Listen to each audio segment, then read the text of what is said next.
Andrea, your success when it comes to your metabolic health didn't take place overnight, did it? Oh my God, the overnight sensation has been 14 and a half years.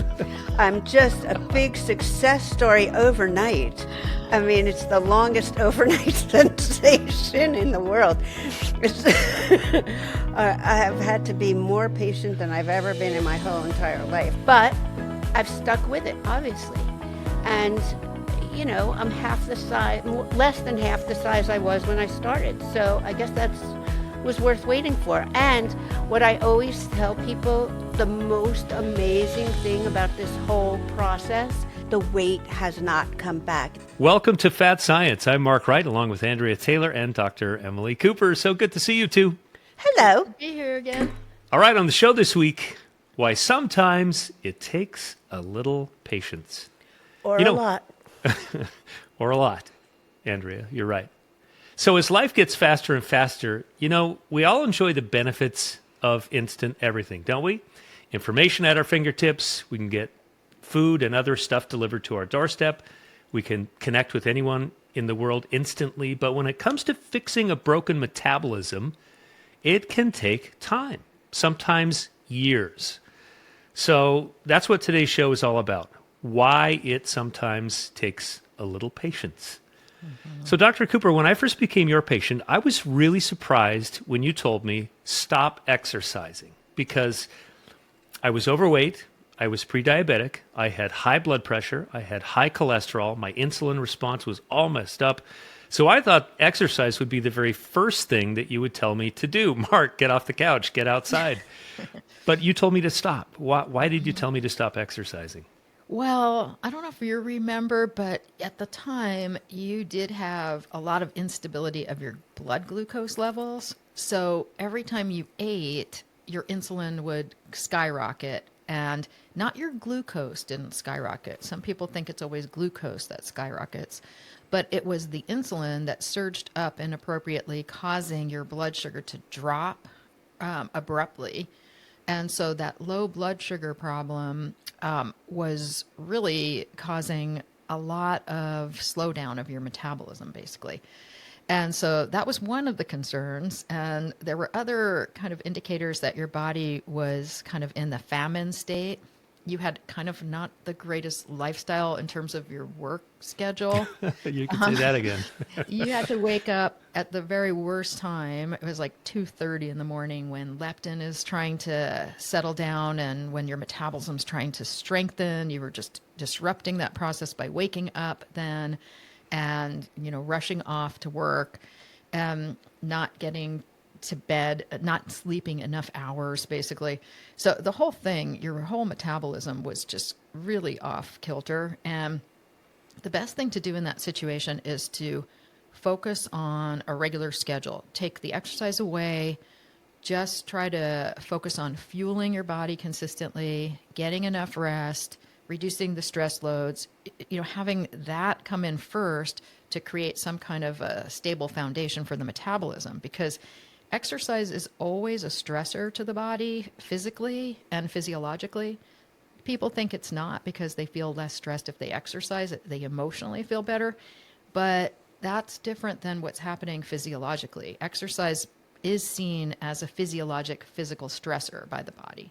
So we want to be in a state where our system's very, very secure and we're not being challenged just by our daily life. And once that is under control, then very slow incremental amounts of exercise can be added, and while monitoring the metabolic response. Because if you do it the other way around, the metabolism will just crash more and more and more and slow down more and more and more and be more and more impaired. And I think the biggest difference between just a regular physician's visit and going to a metabolic expert is that you realize, like when you go to the regular doc, it's like, I've got a problem, and they say, here's your solution, like single problem, single solution. But when you go to a metabolic expert, you're talking about an extremely complex metabolic loop that's influenced by dozens and dozens and dozens of factors. So what's wrong in one person might not be wrong in another person, but fixing that is very complicated, isn't it? or can be. Is. Yeah, it can be. And so that is exactly what really it's all about, is looking at this holistic approach, taking a holistic approach, looking at the person, their entire system in terms of their medical risk factors, their metabolic function, anything that we can see about the metabolism, the lifestyle factors, just that whole entire picture is so important to look at in order to really get to the root problems and form a strategy that's going to help that person. So that's why it has to be individual as well. So that's a difference between looking at something as a quote weight problem, and so then once you categorize it like that, you're just really gauging the failure or success on the number on the scale, and you're just looking at that number, and just by looking at that, you're determining whether there's success or failure in this treatment process. And that's your goal, is to lower that number on the scale. If you're looking so superficially, that's not really going to provide anybody with a high quality, meaningful result over a long period of time. It's just much better to look at this through the lens of metabolic science and look at the person as an entire human being, and what is it in their system that we can focus on to enhance the function of the metabolic system, to make it work better, and to also support all the lifestyle goals that somebody has. Like, say you do want to run a marathon, and yet your metabolism is so kind of backwards that it's functioning like one of our guests that we had on before, Anna, who did the triathlon and gained 65 pounds while training. If you have a system like that, but you really want to be physically active, first focus on restoring some kind of balance, providing a stable environment for the metabolism, and then just these small incremental changes to challenge your system once it's stronger, to see how it's doing in response to those potential triggers. Dr. Cooper, why is that metabolic loop so mean and so stubborn sometimes? Well, I mean, it is a complex system, as we talked about. There's just so many hormones, neurotransmitters that are sending signals and responding to signals throughout the body and targeting almost every body system, every other body system, every other body part. So there's the problem why it can be stubborn is it's a feedback loop. So you'd think, well, that could be a good thing if it's a feedback loop, because that means that if the signals are coming in strong, the response is going out strong from the brain to the body to say, we're not starving, so go ahead and burn fuel normally. Then the body responds back saying, yep, that's what I thought. And so it's basically, because it's a feedback loop, it can strengthen itself. And so that's wonderful if you have a normal metabolism. That's what kind of helps people just stay at a normal body weight, normal metabolic energy, if they're not affected by glitches within that system. But if you have glitches in the system, which usually we've talked about are genetic, so many roadblocks. There's a lot of, then all these little substations along the feedback loop can get hampered. Their function can get hampered. And I always see it kind of like, do you remember the game Telephone? Oh, yeah. That was fun. It is a lot like that, because if any one substation along that feedback loop decides, oh, I'm getting a negative signal here, I'm not thinking that you're nourished, I think that you must be starving. So that could be something like a low blood sugar reaction occurring. It could be something like the body fat not sending out a proper signal. There can be so many reasons, but if one little negative signal gets in there in that feedback loop, the next substation is changing its story based on that, where it's losing confidence, basically. So where that next substation might have been saying, we're not in a famine, everything's secure, it's hearing from the substation before it that there is some kind of reason for an alarm going off. So now it starts toning down its positive report. And before you know it, the whole feedback loop is slowing down. And so that's also why it's hard to figure out what's the original problem, because it influences itself so much. And so before you know it, one little problem turns into a lot of, multiple add-on issues that amplify the dysfunction along that feedback loop. So that's why it can be really stubborn, because it's powerful. And as good as we have for medications, it's not, they're not that good, honestly.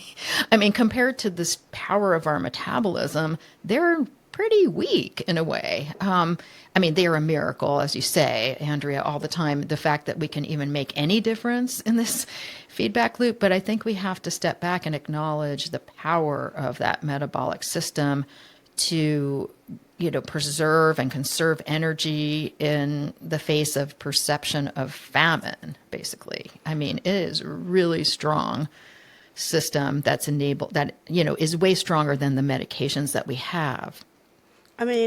You told me that even though when I first started with you, I weighed over 350 pounds, my body thought that I was in a famine situation and that I was starving, and it wouldn't release the fat because it thought that I was starving. And I obviously, if you looked in a mirror, my body should have looked in the mirror, because it would have seen there's a lot of fat on there that needed to come off. And it was like, what the hell is going on? And that was as a result of so much dieting, when it was like it had built up. Right. And it thought, oh my God, don't lose that, Yeah, that's called biological adaptation or metabolic adaptation. And in your case in particular, the things we were looking at were the leptin level, which is this hormone from the body fat. Everyone assumes if you have a high weight, you'll have a high leptin level, because the body fat's pumping out more leptin if you have more body fat. But when you've done a lot of dieting, that's not always the case. So your leptin was inappropriately low. It was at a level that you would see in somebody who was literally starving. And because of that, again, with the feedback loop, we measured a neurotransmitter, neuropeptide Y, which is from the hypothalamus, and that was sky high. It was like more than double the top of the normal range. And that's another thing that you would see in a person with really low body weight, such as what occurs in serious malnourishment or anorexia nervosa. You can see very high levels like that in people who are 40 pounds underweight. So that was also in that position. And so how was your body ever to realize that you had any extra body fat to burn? Instead, it was thinking the opposite was true. And so that's why not only was it difficult to lose weight, but you probably were gaining weight. Right. It was slowly packing on, even though I was not eating a ton of food. I would go to dinner and everybody else was eating way more, but they could lose and I would gain.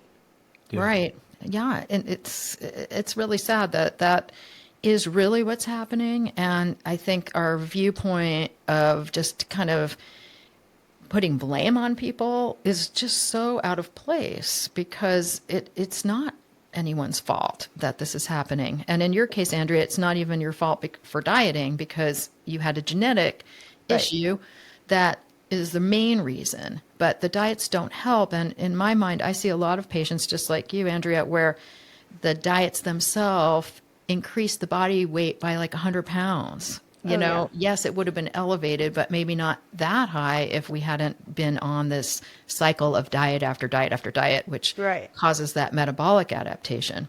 And I think it's still elevated, even though we've, brought it down and got it under some control, but it's, we're still working on it. So Andrea, when you first started, about 14 years ago, you started on some of the earlier GLP-1s. Did you see progress immediately, or did it take time? The first week, I felt a difference. That thing that they've labeled now food noise, that was definitely a change. I felt it right away, and I definitely felt different right away from the drugs. I definitely felt the difference, and it was really like life-changing and happiness-inducing. Yeah. And when you first get on those drugs, the first thing that I noticed was that I was more satiated, right? I never had huge massive hunger, and I really had to pay attention to mechanical eating and staying fueled throughout the day, because if I just relied on that feeling, I probably would only eat a meal or two in the whole day, right? Yeah. But at some point, Andrea, the medications weren't enough. Right. It was sort of like I hit a plateau and it was like, okay, what the hell to do now? And we discussed like what were my choices, what were my avenues to go to. And well, Dr. Cooper should discuss the scientific things. In layman's terms, it was like, okay, let's jack this up a little bit. And that's the, the Andrea terms. But in layman's terms, it was like, let's boost this up. And it became, there was an option to do a gastric sleeve, which is a weight loss surgery that is a safe surgery that has been developed. And well, how do you describe it in the scientific terms? Well, from my memory, what happened was you were making some pretty good steady I did make progress. I had lost like 80 pounds. But then what happened is you got that flu. Yeah.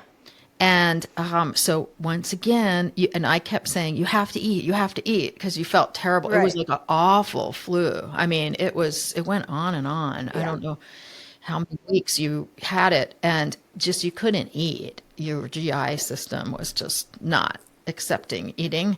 And really that was kind of another glitch that happened during the process, because then it accentuated those famine signals again, and they acted up, and the metabolic adaptation kicked in to fight the strength of the medication cocktail that you were taking. Right. So that it was actually canceling out the beneficial effects of a lot of the medication.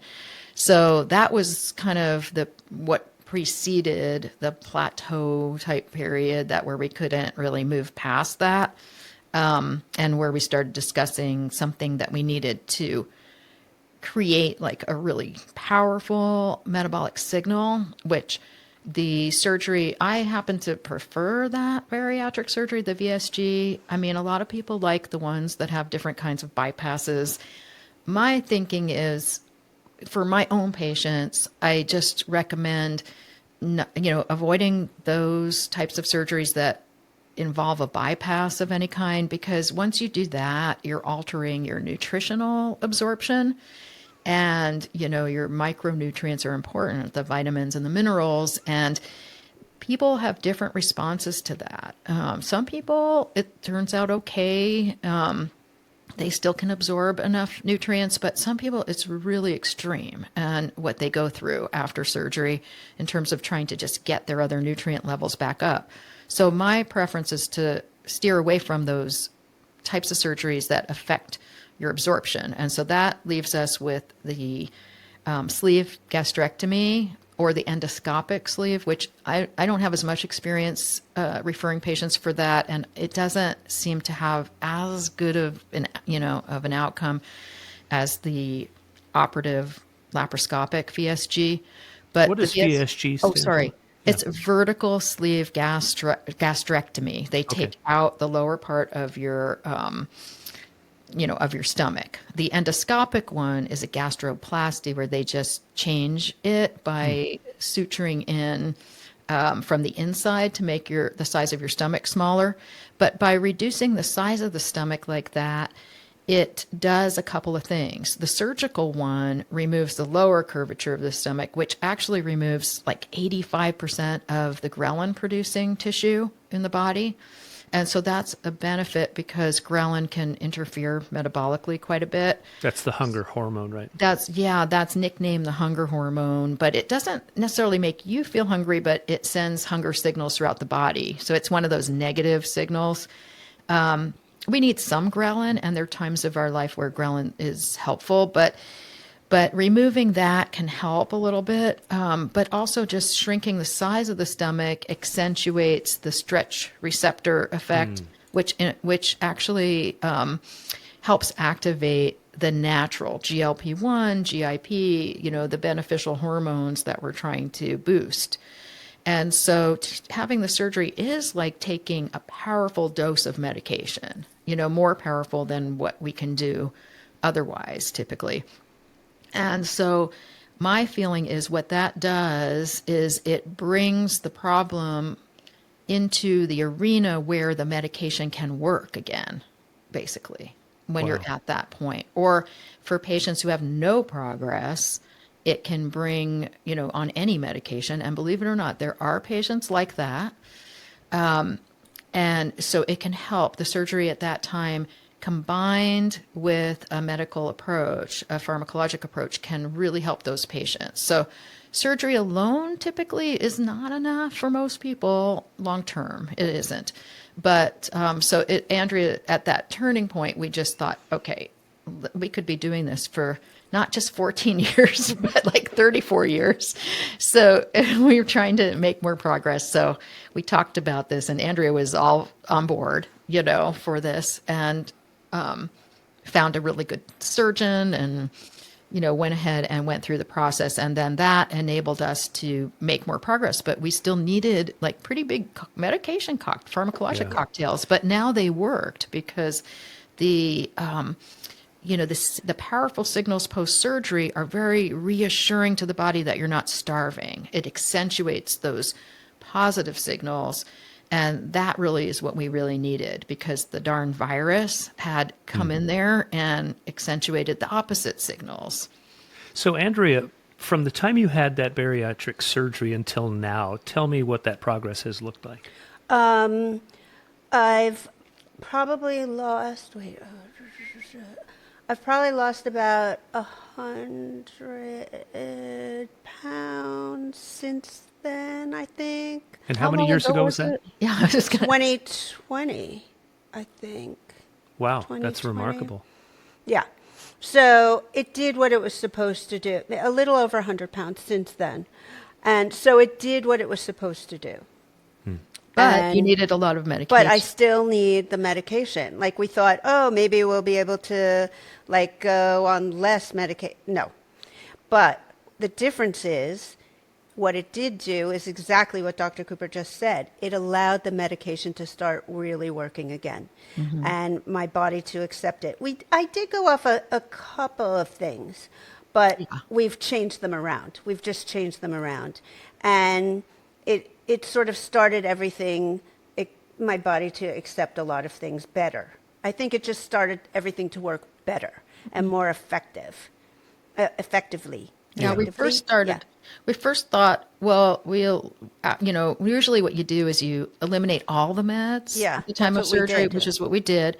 And then usually there's some kind of like honeymoon period where you don't have to reintroduce them for quite a while. But in your case, Andrea, there was. I was like, bring it on. Bring it on.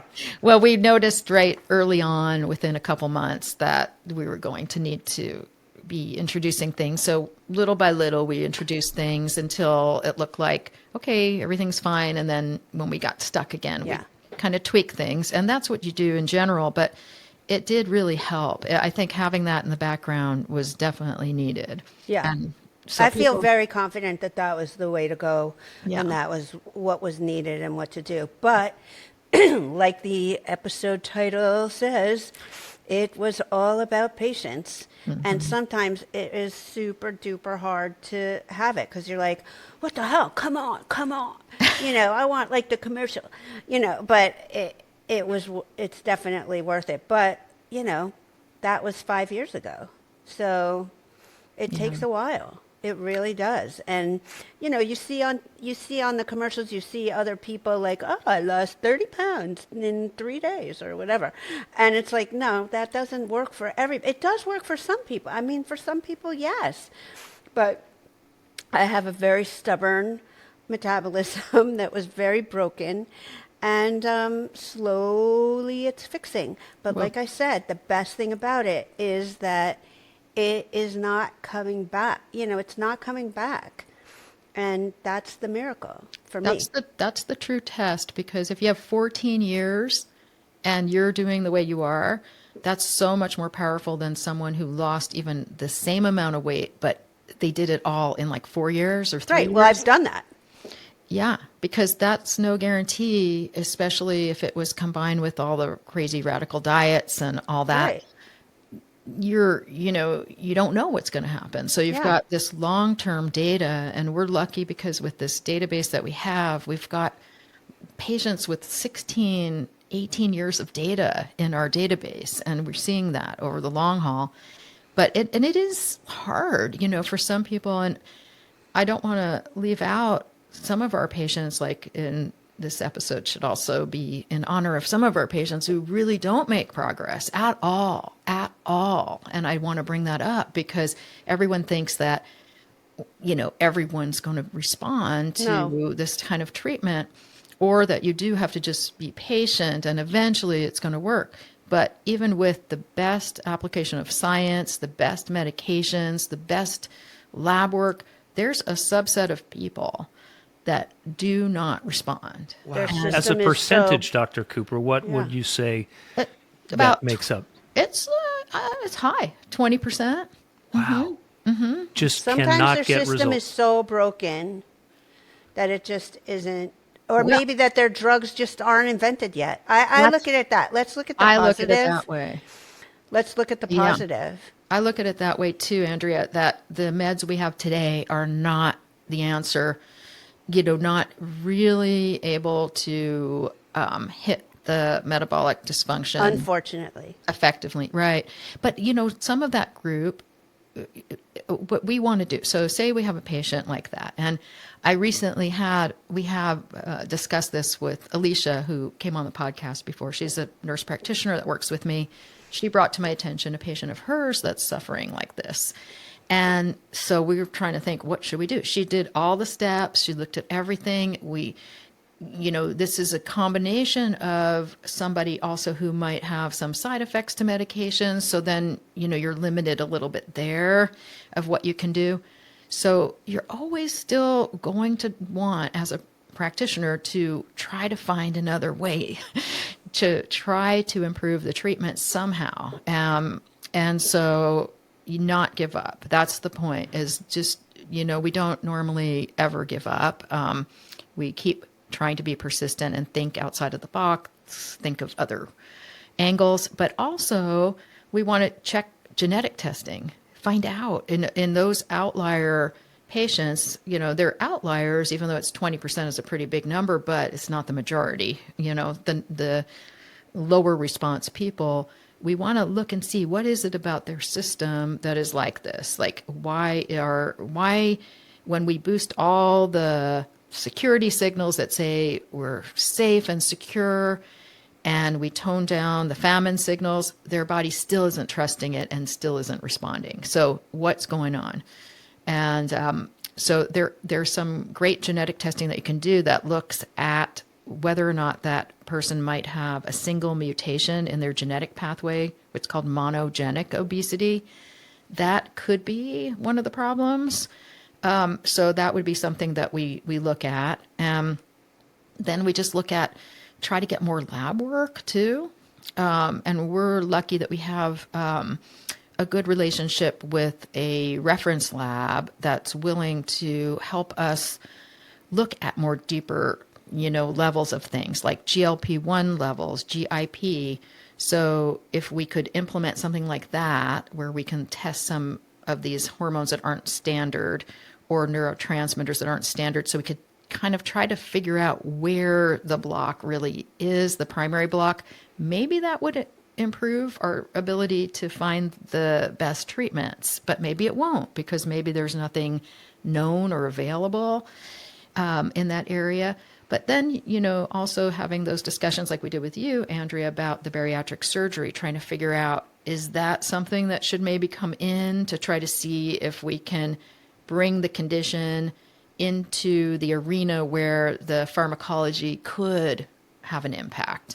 And so that's the thing you've got to do. And so I don't want people to feel like there's something wrong with them if they're not a responder. It's not their fault. They're not doing anything wrong at all.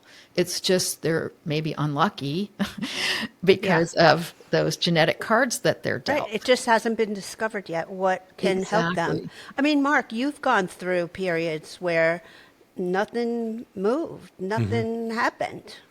Yeah, yeah.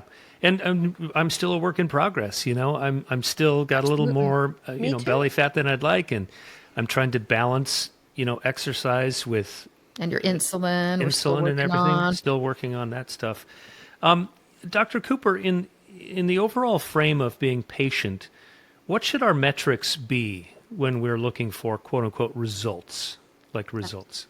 That's such a good, point, because if we're looking holistically at a person, then we are looking at their entire health profile. And so a lot of times, and more often than not, the health parameters improve more so than the weight does. The weight is more resistant normally than the health parameters are.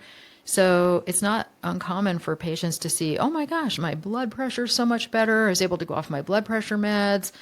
My cholesterol is so much better. My glucose and A1C are so much better, but my weight is pretty stubborn. That's not that uncommon, even with our newer medications and things like that. But that is really the point, is our health. And so that should be really celebrated, even though it's still frustrating. And as providers, we're definitely acknowledging that that's frustrating, but we're also celebrating those health benefits that are pretty amazing. And they've proven now that it's not weight dependent. The blood pressure improvements, the cardiovascular improvements are not weight dependent, which I think has been a good kind of enlightened viewpoint that has been proven through some of these pharmacology studies, reports. So, but I think that looking at that whole picture, and also how our lifestyle, changing the lifestyle from one of depriving yourself to one of fueling yourself, and working on your sleep and all of those things, fueling your exercise, feeling like you are stronger. It's all of those things are so valuable. But unfortunately, like, our society looks right past all of that. Right. And its success or failure is that scale. And so we try always to, bring it into that context. But also, same thing, if we have patients who their weight response is really strong and incredible, but their health parameters are not improving. Yeah. That's not good. Then we need to change the pharmacology. We need to do something else. Like, even if they're doing everything that they should be doing lifestyle wise, it could be that their blood pressure is still high, their cholesterol is still high. That kind of means that as much as that medication is influencing their body weight, it might not be the right medicine. Mm-hmm. There may be something else that's better that will also improve their health. Yeah. So that's, I think, the context that we try to keep it in. Yeah, and I just want to encourage those of you listening. Like, for me, getting diagnosed and treated for sleep apnea was a huge game changer, because I was so messed up. And all the stress hormones and everything that was coursing through my veins just because I was gasping for air in the middle of the night. But, just simple stuff that we can control, getting enough sleep, fueling our exercise, just taking care of ourselves emotionally and mentally. That stuff is so important. And then also, as Andrea, that we've talked about in the past, stop looking at food as the enemy. Food is your friend. It's the sustenance of life. And embracing that and not fearing it. So it's just this complete mindset, and just it changes your world. Yeah, and committing to changing the stuff that is in your control, because genetics are often not in our control. Right. I come from a long line of bowling ball shaped men, so right. It's a very stubborn gene. I got a Tushy family. Stubborn. But it's like, when you start thinking of food as something just delicious, and not as something that will hurt you. Yeah. It really does change the world. And I mean, you always thought of it as something delicious, but when you think of it as something that you can live with and love all the time, and that took me a long time to and it still is in the back of my head, believe me. But when you think of it as something that you can just enjoy all the time, it is a game changer. And everyone knows, who goes to dinner with me, because I do go out a lot, that at the end of the meal, dessert will be had. And they're like, oh, no, we don't have dessert. I'm like, well, you got to sit here then because the meal ends with dessert. And it really changes the way a meal ends. It's like there's happiness at the end of the meal. We're not suffering. Like it's not about depriving. And when you stop depriving yourself of things that you love, the world is a very different place in everything. Yeah. And it just becomes a world of joy and happiness. Like you need to change it. Yeah. And I'm just thinking back to earlier in your life, Andrea, even as a child, the fear and the stress and the judgment and the thought of resisting food. And it's just not any way to live. And yet food was the joy and the, food was everything. Yet it was also like something that was taken away all at the same time. So it was very confusing. Yeah.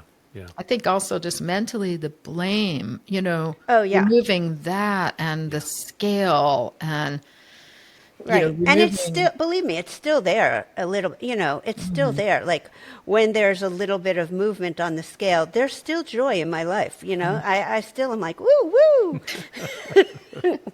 But I also am so much more relaxed about it. Yeah. Yeah. But I'm still happy when it's like, oh, look, a smaller size. That's nice. I still am happy. It's a nice side benefit. Look, it's nice. And, Dr. Cooper, we do labs every 3 to 4 months, and I just can't tell you how thrilled I am that my cholesterol is optimal, my blood pressure is optimal. All these metrics that we've worked on for so many years are finally getting into this stable window. Yeah. And I've got another heart scan scheduled to really see what's going on heart-wise. And, when you stay on top of this stuff, there's not a catastrophic ending. And I think that's what's the most exciting thing. When you commit to metabolic health, you're giving a gift to yourself and to your family that you're going to be around for a lot longer than you otherwise would be. Yeah, so true. It's really nice That's to what's go important. Right. Yeah. It's nice to go for a checkup, and the big thing on the front page doesn't say morbidly obese. Oh, Andrea. Yeah. I mean, that was always on the front page. Oh boy. Well, I feel like we've learned a ton, and just reinforced the stuff that's really important on this. Dr. Cooper, final word? Anything from you? Well, I just really feel for people that are kind of, the difficult responders and things. But I also want to just make sure people understand, because sometimes you can have a very unrealistic idea of what like a good response would be, because we see that a lot with people who think like, oh my gosh, this is so slow, my weight loss. And actually, when you do the calculations and you project out like what their weight loss rate is, it's actually super fast. So I think that there's a lot of misinformation and kind of faulty thinking in what normal is. But so aside from that, people may think that they're a slow responder when they're not at all a slow responder. But then there are people who really are slow responders or non-responders. And so that's what I just want everyone to have some compassion for people that are in that situation, that even with today's modern medicines, they take the max dose and it's like water, doesn't do a thing. That's not uncommon. We see that. And so that's why we still need to keep the pressure on for the treatment and the science behind all this. Of if we could make medications that really help those people, the real resistant group, that would really advance the science a lot, I think, for everyone. So let's just not be satisfied with where we are. Let's keep moving forward. There we go. Yeah. Well, thanks you two for another edition of Fat Science. No diets, no agendas, just science that makes you feel better.